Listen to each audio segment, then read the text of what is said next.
Hello दोस्तों, यहाँ पे केंद्रीय विद्यालय संगठन की तरफ से पहली क्लास के लिए एडमिशन के फॉर्म निकल चुके हैं। तो उसको आपको कैसे फिल करना है और सारी डिटेल्स वगैरह इस वीडियो में मैं आपको बताऊंगा। और आगे चलने से पहले अगर वीडियो अच्छी लगे तो प्लीज़ चैनल को लाइक शेयर सब्सक्राइब जरूर कर देना। यहाँ पे I have rolled read all the instructions वाले ऑप्शन पे चले जाना है। यहाँ पे आप देख सकते हैं अब कक्षा के लिए आप बाल वाटिका 1, ठीक है, चाइल्ड का फर्स्ट नेम होना चाहिए, चाइल्ड का मिडिल नेम है तो वो डाल सकते हैं और लास्ट नेम आपको डालना है। यहाँ पे बताना है कि आपका बच्चा डिफरेंटली एबल्ड है या नहीं, ठीक है। उसके बाद यहाँ पे आपके बच्चे की आपको डेट ऑफ बर्थ लिखनी है जो 1/4/2022 से 1/4/2023 के बीच में होनी चाहिए। तो यहाँ पे हम देखते हैं, ठीक है, 1/4/2022 से लेके 1/4/2023। तो यहाँ पे हम ये डाल देते हैं। ये मैं वैसे ही डाल रहा हूँ आपको डेमो के लिए दिखाने के लिए। बाकी आप अपने बच्चे की डिटेल पूरे अच्छे से डालना है। यहाँ पे माता पिता का भी आपको बताना है कि अभ्यर्थी KVS के कर्मचारी का पुत्र या पुत्री है या नहीं है, तो यस, अदरवाइज आप नो कर सकते हैं। यानी आपके माता पिता केंद्रीय विद्यालय में काम करते हैं नहीं। ईमेल ID आपको डालनी है, मोबाइल नंबर डालना है, कैप्चा कोड डाल के रजिस्टर कर देना है। जैसे ही आप अपनी बेसिक डिटेल डाल दोगे यहाँ पे आपको OTP डालना है, यहाँ पे कैप्चा कोड डाल के वेरीफाई कर देना है। यहाँ पे आपके बच्चे का नाम, लॉगिन कोड, बच्चे की जन्म तारीख और आपका मोबाइल नंबर आ जाएगा जो आपने फिल किया होगा। उसके बाद यहाँ पे आप इसका प्रिंट भी ले सकते हैं और पोर्टल लॉगिन पे जाने के लिए यहाँ क्लिक करें। यहाँ पे आप लोग देख सकते हैं यहाँ पे अभी एप्लीकेशन जो है शुरू नहीं हुआ है। तो मैं एक काम करता हूँ, यहाँ पे अपनी जो प्रीवियस ईयर की मैंने वीडियो बनाई थी वो मैं डाल देता हूँ, क्योंकि प्रोसेस जो है आपका बिल्कुल सेम रहने वाला है, तो आपको कोई प्रॉब्लम आने वाली है नहीं। अगर जब तक आप फॉर्म फिल करते हैं और आपका क्या कहते हैं एप्लीकेशन फॉर्म आगे चल चुका होता है, यानी आपकी वेबसाइट चल चुकी है, तो आपको कोई प्रॉब्लम नहीं आने वाली। जो मैं वीडियो यहाँ पर डालूँगा आगे वो सेम होगी इस साल भी और लास्ट साल भी, तो उसमें आपको कोई प्रॉब्लम आने वाली है नहीं। बाकी अगर आपको एक और बात बताता हूँ, वीडियो अच्छी लगे तो चैनल को लाइक शेयर सब्सक्राइब प्लीज़ ज़रूर कर देना। अब आपके सामने यहाँ पर कुछ ऐसा इंटरफेस आएगा। यहाँ पर जो भी आपने रजिस्ट्रेशन के अंदर जानकारी भरी वो दी हुई है और कुछ जानकारी अभी आप यहाँ पर भरेंगे। जैसे कि यहाँ पर आपको आपका जेंडर सेलेक्ट कर लेना है, मेल फीमेल या थर्ड जेंडर, तो जो भी है वो आप सिलेक्ट कर लीजिएगा। फिर आता है परिवार का आय वर्ग, फैमिली इनकम ग्रुप क्या है, कम आय वर्ग के अंतर्गत नहीं है, do not belong to low income group, या फिर आर्थिक रूप से कमजोर वर्ग यानी कि इकोनॉमिकली वीकर सेक्शन से आते हैं, या फिर गरीबी रेखा से नीचे BPL बिलो पॉवर्टी लाइन, तो इनमें से आप किस कैटेगरी में आते हैं। तो जो भी आपकी कास्ट कैटेगरी है इनमें से वो आपको सेलेक्ट कर लीजिए। मान लीजिए आप यहाँ पर EWS कैटेगरी से आते हैं तो फिर आप EWS सेलेक्ट करेंगे और उसके बाद में यहाँ पर आपको EWS या फिर BPL प्रमाण पत्र क्रमांक, यानी कि अगर आप BPL सेलेक्ट करते हैं तो भी आपके सामने सेम इंटरफेस रहेगा और इसमें भी आपको इसी तरह से जानकारी भरनी होगी। यानी कि आपको अगर आप EWS सेलेक्ट किया तो बताना है EWS प्रमाण पत्र क्रमांक, और अगर आप BPL कैंडिडेट है तो आपको यहाँ पर BPL प्रमाण पत्र क्रमांक देना होगा। उसके बाद में BPL प्रमाण पत्र जारी करने की तारीख या फिर EWS प्रमाण पत्र जारी करने की तारीख क्या है वो आपको बतानी होगी। साथ ही साथ जो आपका प्रमाण पत्र है जारीकर्ता प्राधिकरण कौन सी अथॉरिटी ने जारी किया है, ये सर्टिफिकेट जनरली आपके तहसीलदार, नायब तहसीलदार ये जारी करते हैं। आपको आपका सर्टिफिकेट चेक करना है और जहां पर उस पर मोहर लगी हुई होती है वहीं पर सक्षम अधिकारी के बाद में स्लैश के बाद में लिखा होता है कि कौन सी पोस्ट के अधिकारी ने इसको जारी किया है। ये आपको आपका सर्टिफिकेट चेक करना है और उसी के ऊपर देखने को मिलेगा और फिर उसी अथॉरिटी को आपको यहाँ पर लिख देना है। उसके बाद कास्ट कैटेगरी आपकी क्या है, जनरल, OBC, क्रीमिलेयर या OBC non creamy layer, SC ST, जो भी है वो आप सेलेक्ट कर लीजिएगा। अगर आप जनरल है तो जनरल सेलेक्ट कर सकते हैं, SC है तो SC, और जो भी बेसिकली है वो आपको यहाँ पर सेलेक्ट करनी होगी। उसके बाद गाइज आपका जो ब्लड ग्रुप है वो बताना है। अगर आपको ब्लड ग्रुप नहीं पता तो आप चूज ब्लड ग्रुप के ऊपर रहने देंगे, पर अगर आपको ब्लड ग्रुप पता है आपके बच्चे का तो वो आप यहाँ पर सिलेक्ट कर लीजिएगा। इसके बाद सभी जानकारी चेक करते हुए आप नेक्स्ट के ऊपर क्लिक करेंगे। अब आपके सामने यहाँ पर पेरेंट डिटेल आती है, तो आपको यहाँ पर पेरेंट की इन्फॉर्मेशन भरनी है। अच्छे से जानकारी भरिएगा समझने के बाद में। तो सबसे पहले यहाँ पर आता है माता का विवरण, तो आपको शीर्षक बताना है मिसिज, MRS या फिर लेट, तो जो भी है वो आप यहाँ पर सिलेक्ट कर लीजिएगा। इसके बाद में गाइज आप देखेंगे टाइटल, तो आप सॉरी इस तरफ फादर का है, पहले आप मदर का भर लीजिए। तो जैसे कि हमने यहाँ पर टाइटल सेलेक्ट कर लिया, उसके बाद में जो आपकी माता जी का पूरा नाम है वो आपको यहाँ पर एंटर करना है। फिर आप यहाँ पर नेशनलिटी सेलेक्ट कर लेंगे, तो अगर आप इंडियन है इंडियन सेलेक्ट कर लीजिएगा। सेम वे में आप यहाँ पर पिता की इन्फॉर्मेशन भरेंगे, मिस्टर, और उसके बाद में जो पूरा नाम है आपके पिताजी का वो आपको यहाँ पर एंटर करना है और फिर आपको जो नेशनलिटी है वो सिलेक्ट कर लेनी है इस तरह से, जैसे कि मैंने आपको यहाँ पर सिलेक्ट करके दिखाया है। इसके बाद गाइज आप यहाँ पर देखेंगे क्या आप चाहते हैं कि माता का आवासीय पिता के आवास से पता फील्ड में समयतः ही लिखा जाए। यानी कि अगर आपकी माताजी का और आपके पिताजी का एड्रेस सेम ही है तो आप चाहते हैं कि जब मैं अपनी जो माता का एड्रेस भरूँ वो ऑटोमेटिकली पिता वाले सेक्शन में भी चला जाए, तो आप इसमें हाँ कर दीजिए। और अगर आप चाहते हैं कि माता का एड्रेस अलग है और पिता का एड्रेस अलग है, सिंगल पेरेंट है, तो आप यहाँ पर नो करके अलग से माता का एड्रेस और अलग से पिता का एड्रेस दे सकते हैं। मैंने यहाँ पर हाँ कर दिया है क्योंकि मेरा सेम है। इसके बाद में आता है कंट्री ऑफ रेसिडेंस, तो आपको यहाँ पर इंडिया सेलेक्ट कर लेना है। स्टेट ऑफ रेसिडेंस, कौन सी स्टेट के आप निवासी है, या आपकी माताजी या आपके पिताजी, वो आपको सिलेक्ट कर लेना है। उसके बाद में सिटी ऑफ रेसिडेंस, तो किस सिटी के अंदर रहते हैं वो सिटी आपको यहाँ पर खुद से एंटर कर देनी है। इसके बाद में आप यहाँ पर नीचे की तरफ देखेंगे एड्रेस, तो जो आपका घर का पूरा एड्रेस है वो यहाँ पर आप भर देंगे और फिर जो पिन कोड है वो आपको यहाँ पर डाल देना है।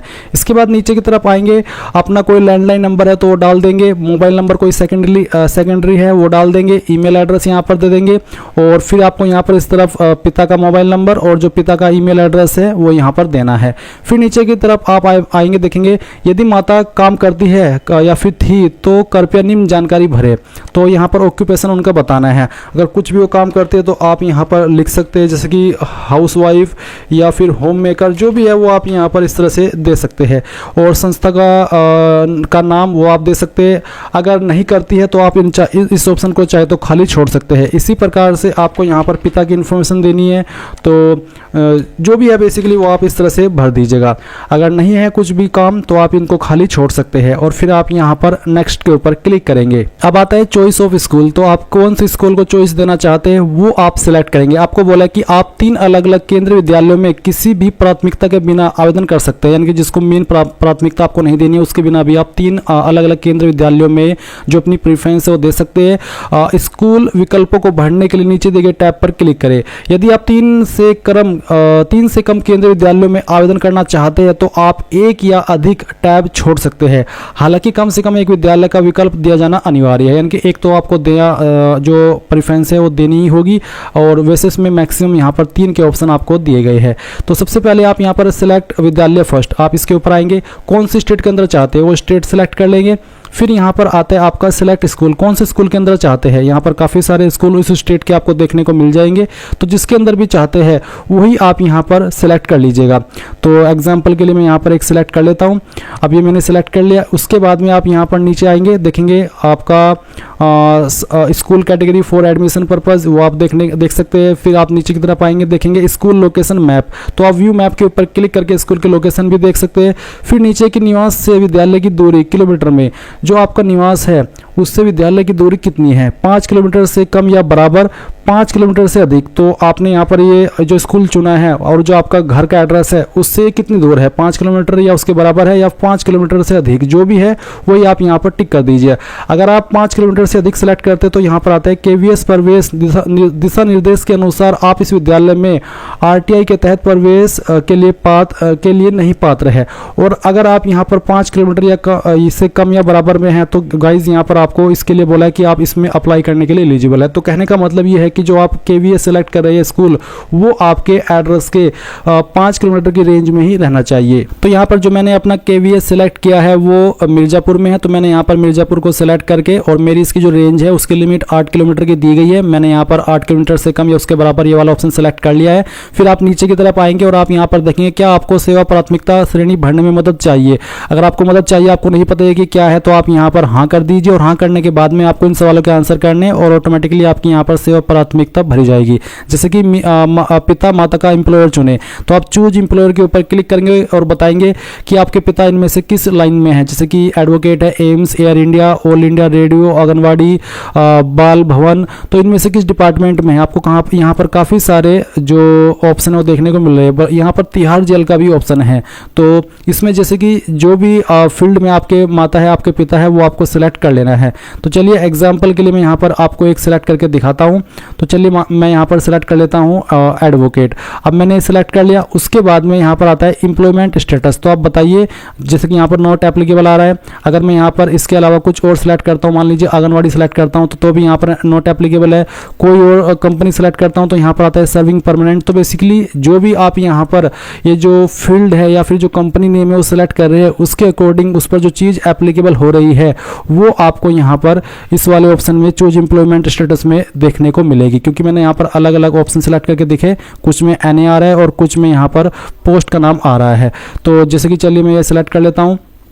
अभी सेलेक्ट करने के बाद में अगर आपके सामने ये आ रहा है तो सेलेक्ट कर ले, अगर नॉट एप्लीकेबल आ रहा है जैसे कि मैं यहाँ पर पहले वाला ऑप्शन सेलेक्ट करता हूँ और इसमें NA आ तो मैंने NA सेलेक्ट कर लिया। फिर यहाँ पर जो चूज सर्विस प्रायोरिटी कैटेगरी है वो ऑटोमेटिकली यहाँ पर फैच कर ली जाएगी, जैसे कि यहाँ पर 5th आ चुकी है और आपको बहुत ही आसानी से चीज़ भरने को मिल जाएगी। फिर नीचे की तरफ आप आएंगे, देखेंगे अभिभावक में पिता माता का चुनाव करे जिनकी सेवा प्राथमिकता श्रेणी एवं स्थानांतरण के आधार पर प्रवेश का निर्णय होगा। यहाँ पर गाइज मेरे सामने जो ऑप्शन है वो ऑटोमेटिकली नॉट एप्लीकेबल आ रहा है। अगर मैं यहाँ पर कुछ और सेलेक्ट करता हूँ, जैसे कि मैंने आंगनवाड़ी सेलेक्ट किया, इसमें भी नॉट एप्लीकेबल है। फिर मैंने कुछ और सेलेक्ट किया तो इसमें ये वाला ऑप्शन है। फिर इसमें जो चूज सर्विस प्रायोरिटी कैटेगरी है वो यहाँ पर 2 है और इसमें यहाँ पर ये जो वाला ये वाला जो ऑप्शन है अभिभावक में पिता माता का चुनाव करें जिनकी सेवा प्राथमिकता श्रेणी एवं स्थानांतरण के आधार पर प्रवेश का निर्णय होगा, यानी कि किसको प्रायोरिटी दी जाएगी प्रवेश के लिए, आपके माता को या फिर आपके पिता को। तो जो भी है वो आप यहाँ पर सिलेक्ट कर लीजिए। अगर मदर तो फिर पूछे कि यदि चयनित माता पिता का पिछले 7 वर्षों में स्थानांतरण हुआ है तो आप यहाँ पर यस करेंगे, अगर नहीं हुआ है तो आप नो कर देंगे और उसके बाद नेक्स्ट के ऊपर क्लिक कर देंगे। तो ये जानकारी आपको बहुत ही सावधानी से भरनी है। जैसे कि मैं यहाँ पर इसको नेक्स्ट कर देता हूँ। नेक्स्ट करने के बाद में यहाँ पर आप अपलोड डॉक्यूमेंट के सेक्शन पर आ जाएंगे। पर अगर गाइज अभी आप इसमें दूसरे वाले KVS को प्रेफरेंस देना चाहते तो आप सिलेक्ट विद्यालय 2 इस वाले ऑप्शन पर आएंगे और सेम वे में जैसे कि अभी आपने ये वाली प्रेफरेंस भरी वो प्रेफरेंस भी दे दीजिएगा और फिर इसी प्रकार से आप 3 प्रेफरेंस मैक्सिमम दे सकते हैं और कम से कम आप 1 देख सकते हैं। तो मैंने 1 ही दी है, मैं 1 देने के बाद ही यहाँ पर नेक्स्ट कर देता हूँ और फिर यहाँ पर आता है proof of date of birth of the child. बच्चे का जो proof of date of birth है वो आपको देना होगा। इसमें आप बर्थ सर्टिफिकेट दे सकते हैं या फिर जो स्कूल का जो भी सर्टिफिकेट है जिस पर बच्चे की डेट ऑफ बर्थ है या जैसे कि ID कार्ड होता है बच्चे का वो आप दे सकते हैं। फॉर्मेट PDF का और JPG का चल जाएगा। साइज 256 KB से कम रहना चाहिए। तो आप चूज फाइल के ऊपर क्लिक करेंगे और जहाँ पर भी फाइल है वो आपको सेलेक्ट कर लेनी है। मैं ये डेमो के लिए भरा हूँ तो मैं एक रैंडम फाइल सेलेक्ट करता हूँ। फिर आपको अपलोड के ऊपर क्लिक करना है, आपकी फाइल अपलोड हो जाएगी। व्यू के ऊपर क्लिक करके आप उसको व्यू कर सकते हैं। अब आपको बच्चे का पासपोर्ट साइज फोटो अपलोड करना है। ये फोटो भी आपको यहाँ पर रंगीन वाला अपलोड करना होगा। तो जैसे कि मैंने कहा कि मैं फॉर्म डेमो के लिए भर रहा हूँ तो मैं एक रैंडम फाइल यहाँ पर इसमें अपलोड करने वाला हूँ। तो चलिए फाइल सेलेक्ट करता हूँ, ओपन करता हूँ, फिर अपलोड के ऊपर क्लिक करता हूँ और फाइल यहाँ पर अपलोड हो चुकी है। व्यू के ऊपर क्लिक करके आप व्यू कर सकते हैं।